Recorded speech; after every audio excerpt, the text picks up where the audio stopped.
Welcome to Clutch and Gaz. If you love cars, old, new, loud, silent, fast or slow, you're in the right place. Today, we're taking a ride through every type of car classic legends, daily commuters, muscle cars, luxury rides, supercars, and the electric revolution.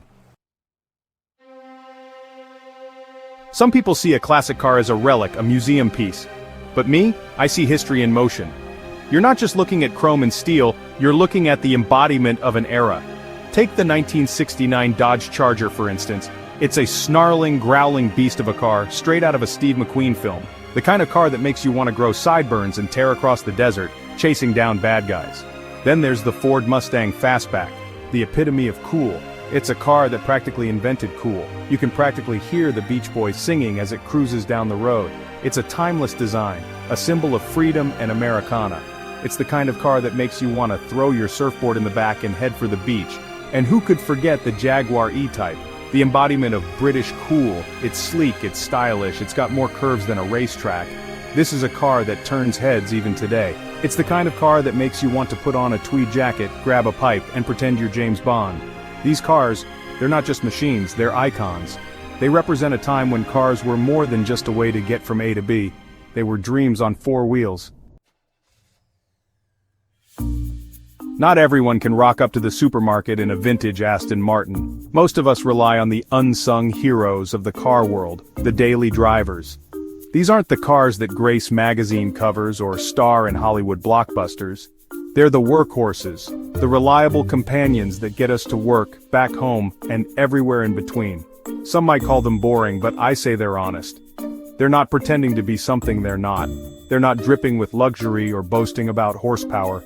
They're here to do a job and they do it well. Take the Toyota Corolla for instance. It's the automotive equivalent of a Swiss watch. Precise, reliable, and about as exciting as watching paint dry. But that's the beauty of it. You know it's going to start every morning, sip fuel like a camel, and get you where you need to go. Then there's the Honda Civic, another stalwart of the daily grind. It's the kind of car that blends into the background like a chameleon in a beige suit. And let's not forget the Hyundai Elantra, the Korean kid on the block. It's affordable, practical, and has more features than a Swiss Army knife. These cars may not set your soul on fire, but they're the backbone of our roads. Let's turn up the volume a bit, shall we? Let's talk about muscle cars. Born in the USA, these are the automotive equivalent of a bald eagle screaming its head off while doing a burnout. They're loud, they're proud, and they're about as subtle as a brick to the face. First up, we've got the Dodge Challenger, a car that looks like it was designed by a team of engineers who only communicated through engine noises. It's big, it's brash, and it's got a supercharged V8 that sounds like the apocalypse is having a barbecue. Then we've got the Chevrolet Camaro, a car that's been duking it out with the Mustang since the dawn of time. It's like the automotive equivalent of a prizefighter, lean, mean, and always ready for a scrap. And with a V8 engine that sounds like Thor gargling with thunder, it's got the bark to back up its bite. And of course, no muscle car conversation would be complete without the king of the ring, the Ford Mustang GT. This is the car that started it all, the granddaddy of American muscle. They're for those who like their cars like they're coffee strong, loud, and with a kick. Let's shift gears and talk about luxury cars. Cars that don't just get you from point A to point B, they transport you to a realm of unparalleled comfort, technology, and opulence. I'm talking about luxury cars, the automotive equivalent of a five-star hotel on wheels. With luxury cars, you're not just paying for the car itself, you're paying for an experience. You're paying for the feeling of sinking into leather seats that feel like they were handcrafted by angels. You're paying for the silence of a cabin so well insulated you could hear a pin drop from a mile away. You're paying for the kind of technology that makes you feel like you're piloting a spaceship. Take the Mercedes S-Class for instance. It's the automotive equivalent of a stately manor on wheels.